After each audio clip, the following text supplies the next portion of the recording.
I'm originally from Tanzania, and my parents were born in Burundi, and then they moved to Congo because of the war, and then there was a war in Congo, so we moved to Tanzania, and then because we were not safe, that's why we came here. My country is like good country. It's beautiful, but because we feel like we're not safe in my country, so we go a different country to Lebanon, and it's the same, but it's no war there. So somebody there, they told us to come here if we want, and so we came here, and it's a very good country here. So we came here because it's not safe in my country. When I been in Lebanon, I want to go to school, but because there is like no money and a lot of things is too much money, so I don't go to school. And their school is different because their school is French and they speak Arabic, so it makes me confused something, so I don't go to school. I'm from Afghanistan, but I was born in Pakistan, and the only citizenship that I have is from Afghanistan. And we came to the United States because it was not safe back in Afghanistan, and my mom wanted us to go to better school, and then she applied to IOM, and we got here. Highland High School received their first newcomer in 2008. And as far as APS schools, we are the high school that has the highest number of newcomers. When I first got here, I was scared because I was not used to the weather or the schools, and it was very cold, and I didn't know any English. It was very hard. It's difficult at first because it's not a language you're used to or born into, so it's hard when you pronounce something wrong and students laugh about it. It's kind of hard. When we got here, it was difficult, and the hardest thing was that I could not understand anyone, and especially the teachers. And as I said back that day, I took the wrong bus that day, and yeah, I couldn't understand a lot of stuff, and the language was, a hard thing and a big barrier. My first 15 days here, I don't go to school because we just want to know like something about here. But after 15 days, we're just starting to come to school, but I don't know anything, how to go my class or anything. So, but we have teacher, her name is Miss Y. Yeah, she just teach me how to go in my classes, and she helped me a lot. So when these students come in, they're typically very low English proficiency, which is difficult, but also there's large gaps in education many times. So sometimes the students come into high school having absolutely no prior education. Sometimes they come in with maybe a 3rd or 4th grade education and they haven't been to school since. And sometimes they're well educated in their country. So it's difficult to be able to address their academic concerns as well as their language concerns in the classroom.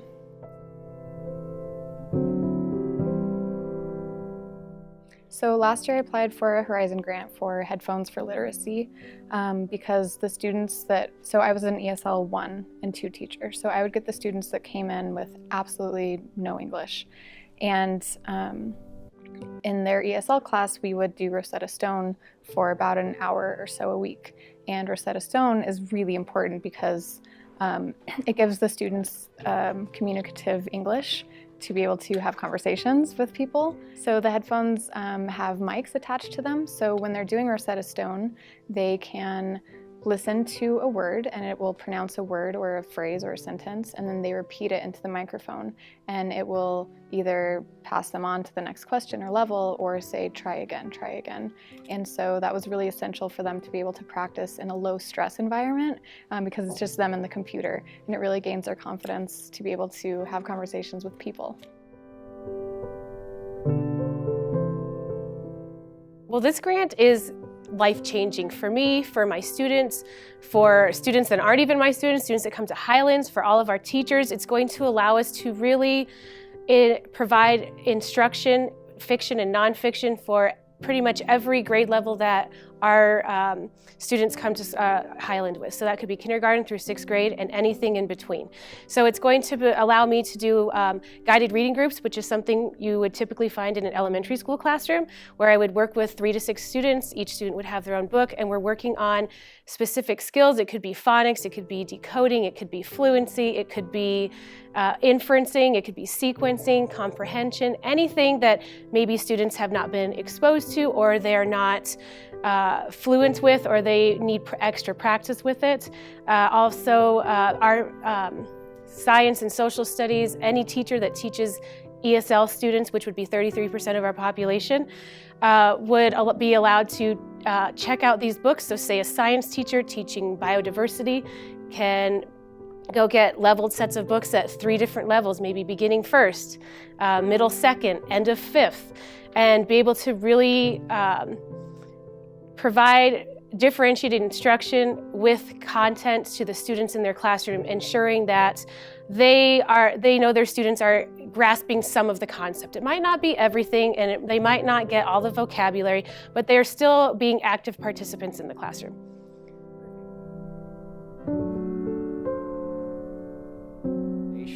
And today, what you're going to have an opportunity to see is just one example of how funds that you have put into the foundation, how it is going back into the classroom. Well, we have already been working with the APS schools, and what our business does is restoring the buildings when they experience damage. We wanted to keep finding out what can we do to give back. And when we were told about the APS Foundation, it was like, oh, that's a fantastic opportunity to be able to give back to the Albuquerque public school system. Wow, this morning was an amazing opportunity for us to thank the amazing business partners that have support or that are looking to support some of the innovative opportunities we have on this campus, i.e. Like acquiring this $25,000 via the Success Grant to purchase a guided reading library. Oh my goodness, well today was huge for me because I wasn't quite sure what all the teachers were requesting for with these grants, and after now seeing how they help refugees and these students learn our language and to adapt into this country where they're safe, it warmed my heart, and everyone needs to know that this is going on, and that's all I can say is everyone needs to know this is going on. It's fantastic.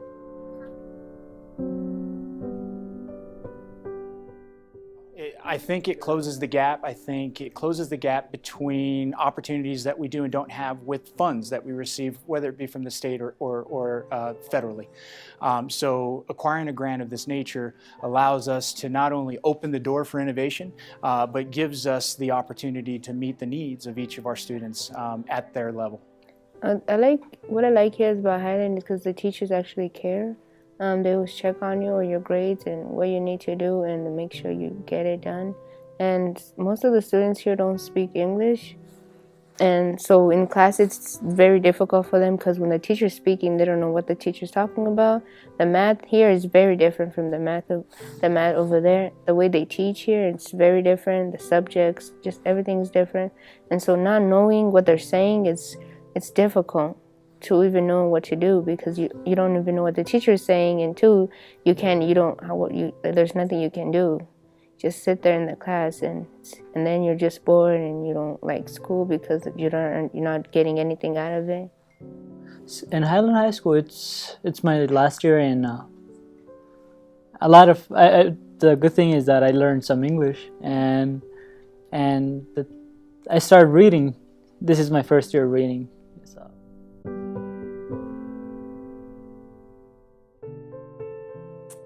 I've learned a lot, besides on a daily basis of being told things in Arabic, Swahili, Farsi, Pashto, which I do not retain very well. I've learned that the kids are funny and they're so giving and they enjoy life and they enjoy school and they want to be like anybody else that is here. And their parents are concerned about their students. They want them to do well in school. My students have taught me resiliency. They come from some of the most extreme conditions that I can ever imagine.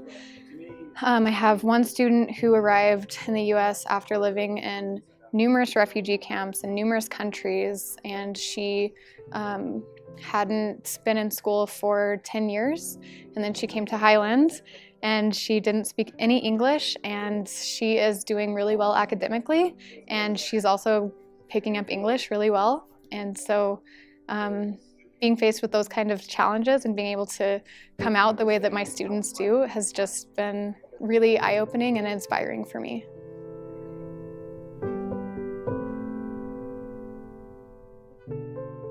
I would wish them the same thing that I wish my own personal children: success. I want them to go to college and explore the world and have great experiences and just enjoy life. My hope is that the teachers here, the staff here, the community here in Albuquerque at Highland has really done what we could to prepare our students so that they can give back to the community someday. My hopes for my students is that we prepare them with the English and academic skills to be able to pursue whatever dreams they have, whether that's going to college or a technical school. Just being able, I know that all of them really want to provide for their family, and so just the means to be able to do that. I want to go to the UNM, and I want to be a social worker. That appeals to me because I like helping people, especially like children, people who are in need, people who need help. Like I love to see them like doing better with their lives and not struggling.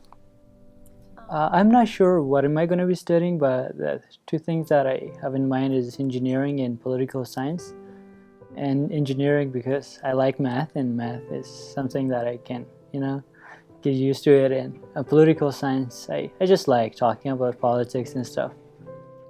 When I graduate from high school, if I know more English, good English, I'm gonna go UNM and study to be a doctor.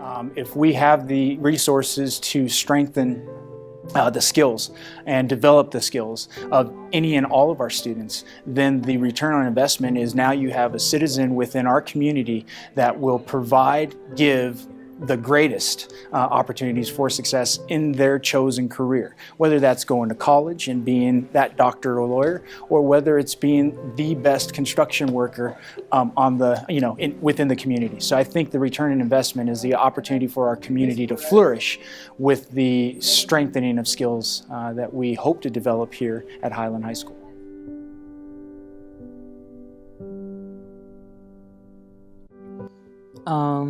My advice will be to just go to school and not have a free time as I did, and stay in school as, after school activities, and there are a lot of stuff to do like sports and tutoring and social clubs and stuff. I told them they have to be strong and they have to listen to everyone told them how to learn something, and if they do all that things, they can learn English and they can learn the language or different country or this country. Yeah, and they're gonna be good after that, I think. All you need is to get used to people and not hate, just love.